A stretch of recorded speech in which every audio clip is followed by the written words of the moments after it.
Hey guys, and welcome back. Today I'm doing an experiment for the very first time. I am making cold brew coffee in a mason jar.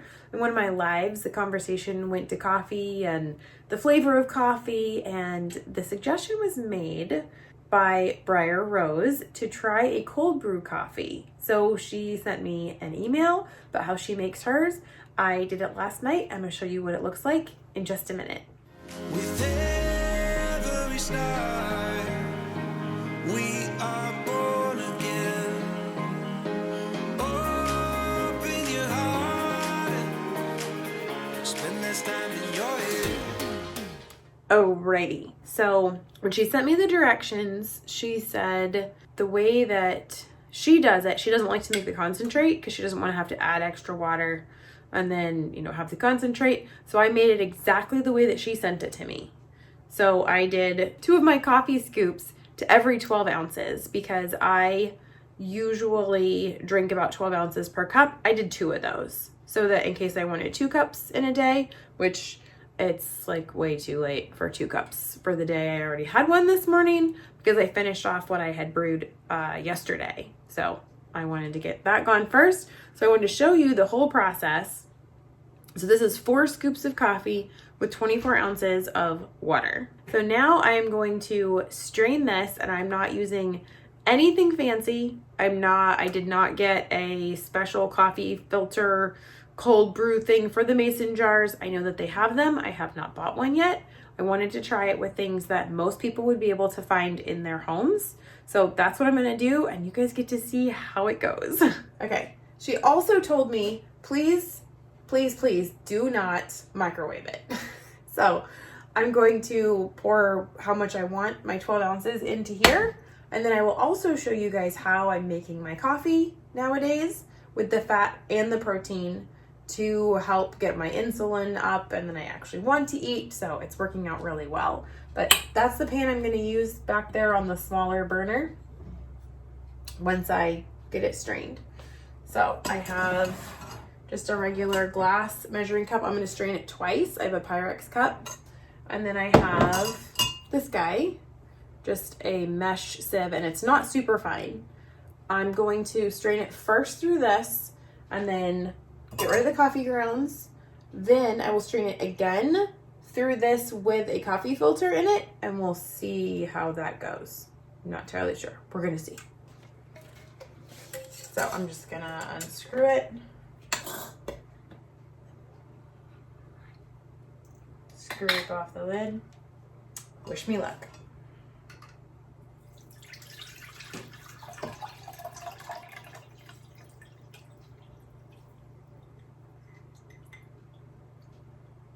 Oh, cool. A lot of the grounds stayed in the bottom. Now, I read some things that said don't shake it because it'll make your coffee cloudy. I don't care if my coffee's cloudy. So a lot of the grounds actually stayed in the bottom. So that makes it nice for cleanup.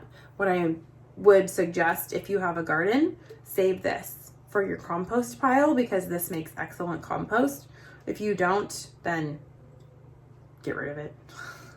Now, I'm going to clean these out. I turned it upside down and smacked it on top of the mason jar, and most of them fell into the mason jar. So I'm going to rinse this out, then we're going to do it again through a coffee filter. I don't know if I need to do it this step or not, but we're going to try. I'm going to pour it now into another Pyrex cup and measure out my 12 ounces while doing it in the coffee filter. We'll see. This may totally backfire on me because the coffee filter is a little big. But we'll see. So I poured some in, and now it's slowly draining through.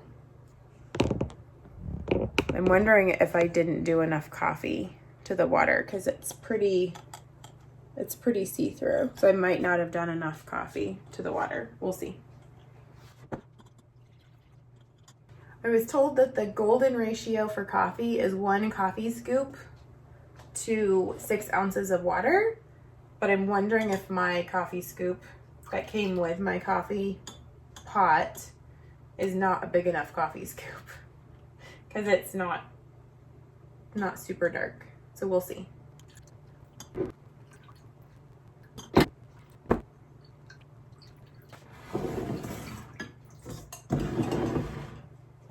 Okay, there's my 1.5 cups of coffee. So I'm gonna pour them into the saucepan and get that warming up. And then we can talk about some reasons why you might wanna do a cold brew instead of a hot brew. I have it on the back burner because it's smaller and I don't wanna waste energy. This one.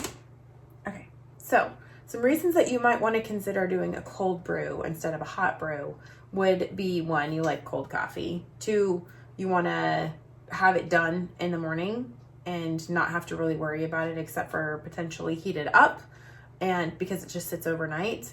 You also might want to be reducing plastic exposure in your life, and whether it's a Keurig, an espresso, or a regular traditional coffee pot, an AeroPress, French presses, some of them have plastic components as well. You will be able to remove a lot of the plastic exposure when there's heat involved when you do this method. So it's also supposed to not release as much acid from what I understand when you do the cold brew method overnight. So I just left it overnight to sit with the grounds and the water so that as much as going to come out of the grounds will come out and saturate the water. Now we're just going to heat it up, and then I'm going to make a cup of coffee and we're going to see how it tastes. Alrighty, so to make my coffee, I always use a pretty big Yeti because it holds everything. For those of you who ordered one, they should be here at my house at the beginning of May, and then I will reach out to you and let you know, and you can send me a payment, and then I will get them shipped out to you. So excited for those. Then I add 1 whole egg. I like the protein from the white as well as the yolk. So the fat from the yolk. I've tried just the yolk. I actually prefer it with the white. I think it just adds a better, creamier, frothier texture, and then it's got the extra protein. Then speaking of protein, I'm gonna do some collagen. Not the best, most amazing brand, but it's what I have, so it's what I'm gonna do. 2 scoops of that.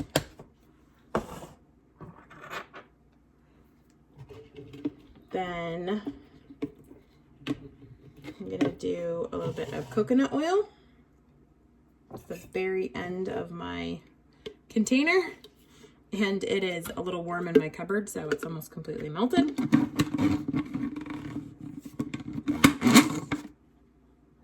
That was probably about a teaspoon. A teaspoon or 2 of butter of your choice. This one is Walmart's brand butter. It's not Kerrygold. It is salted. And it's the one that I like right now. And then finally, take it or leave it, the English Toffee Stevia drops. If I am doing my first cup of the day, then I will do a couple of drops of my iodine. Now, there's some question about iodine in coffee. Lindsay Murphy is going to come onto my channel, and we are going to talk about iodine and coffee when she comes to visit. I like my immersion blender better than I like the frother. The milk frother just doesn't do as well of a job. Plus now, I don't know if you guys can see, it's a little dark in there. It's got a lot of powder. It's got some pretty heavy duty chunks of stuff in there. So then I just put it in there. I'll buzz it a couple of times. Then I pour the coffee into it. The coffee, I gotta warm it up a little bit. I like my coffee around 160 degrees. So I'm gonna warm it back up real quick. Another fun fact, the egg is only considered raw up until 160 degrees. Egg whites cook at 160 degrees. So if I have my coffee at 160 degrees and then blend it together really carefully, then it will cook without making egg drop coffee. For those who are worried about drinking a raw egg. know if you can see that. It says 165, 163, 165. Okay, so we're about 165 in my coffee. I'm gonna try. We're gonna see how this goes. It might be interesting. So while I'm blending, I will pour at the same time. So start blending and then pour slowly.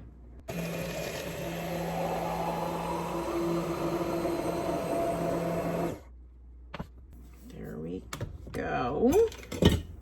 Pop that off. Now you guys can see that frothy top.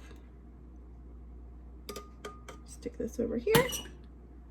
And then the foam that's here from the immersion blender is not nearly as much foam as what happens with the milk frother. So I actually prefer the immersion blender quite a bit more. All right, moment of truth. I have not had a drink yet. My kitchen's still a mess. There's still stuff everywhere. So I'm gonna take a drink.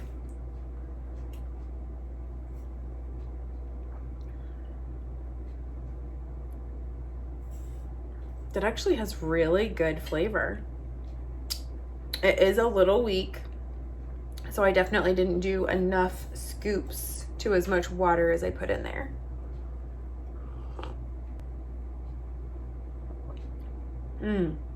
It still has really good flavor. It's very smooth, but I didn't do enough coffee to how much water I did.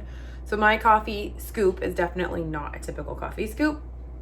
So I think what I'm gonna do is I am going to play around with making some concentrate now and just get like a whole bunch of coffee done at once.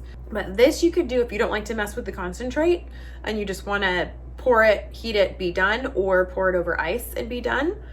The golden ratio is 2 tablespoons or 1/8 of a cup per 6 ounces of water. So that's what you're gonna wanna go for if you're doing it this way. If you're going to make the concentrate, I'm gonna have to do some research and I'm gonna have to play around with it and see how I like to do the concentrate, because I'm one, you know me, I batch cook a lot because I have a lot of people, and so it's easier to just have a lot of stuff available to us all at once and then slowly go through it. So I think I'm gonna try that next. Probably gonna use the exact same method. I'm just gonna put it into a mason jar, put the water in with it, shake it up, not bother with any special inserts or anything like that. I may get a handle for my mason jar so I have a cool pouring spout, because that would be kind of cool. But I will let you guys know when I do that. So be on the lookout for the video with Lindsay, probably next week, maybe like next Thursday potentially. We'll see. So I'm gonna go drink this cup of coffee, and I think that's it. So thanks so much, guys, for checking in with us today, and we will see you on the way. Bye. By one of my 2 of my cups to every two cups 2 of my coffee scoops. I love you. You might take off your shoes. You look like you're hot, baby girl. Or frothier flavor, texture.